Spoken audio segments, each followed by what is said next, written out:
Here's what comes in the Nebulizer mesh box. You have the Nebulizer unit itself. You have the mouthpiece, which attaches directly onto the nebulizer, so you can do a direct treatment. Also comes with 2 different size face masks and a adapter. When you use these face masks, you attach the adapter to the unit. Then you take one of the face masks, depending on, size. Alright, I'm going to try to show you how to put the nebulizer fluid in the machine. You get one of these little tubes. You twist this top piece off. That comes off. Usually you have to use 2 hands, of course. Once you have that off, you tip it in here. A couple squirts till it's all empty. Fold this down.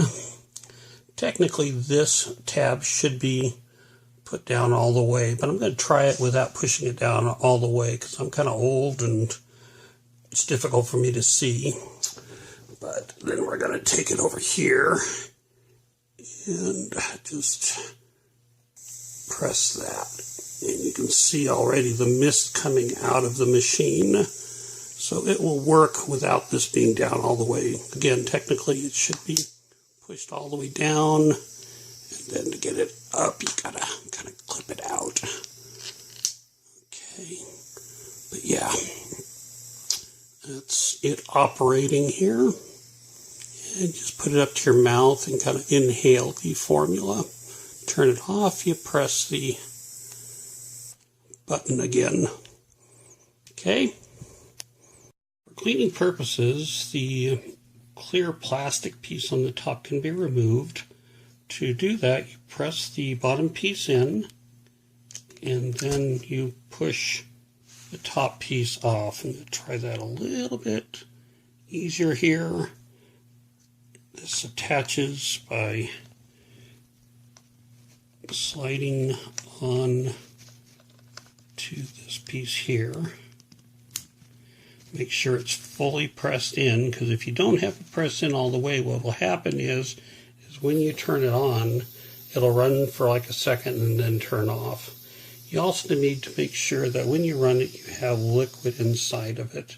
If you don't have liquid inside of it, it will turn off automatically to prevent the unit from that piece from burning up by running it dry.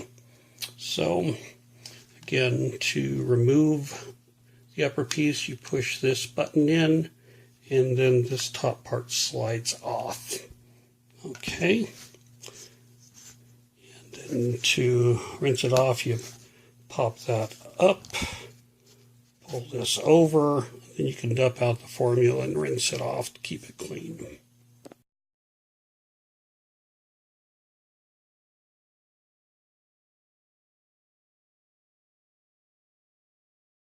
Now the batteries took me a little bit to figure out how to put the batteries in, primarily because I'm vision impaired. But put batteries in, you kind of put your finger right here, and there's that little clip. So you push that clip inwards, and then this comes up gently.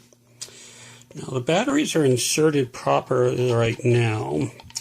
So as you're facing it with the blue piece upwards, you will see that the left-hand side has that little nib on it, which is the plus side.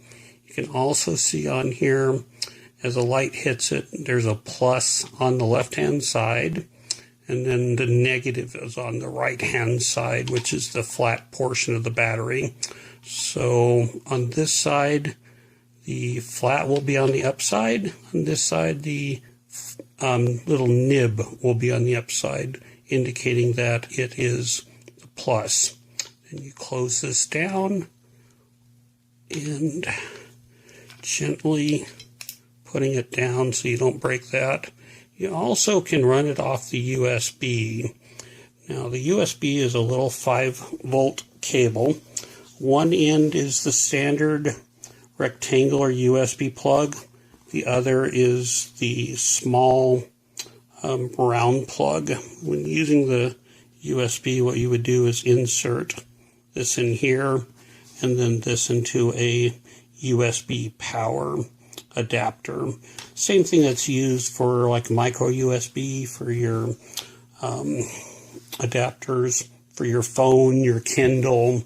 They pretty well standardize that, and it'll depend a little bit on the unit that you use.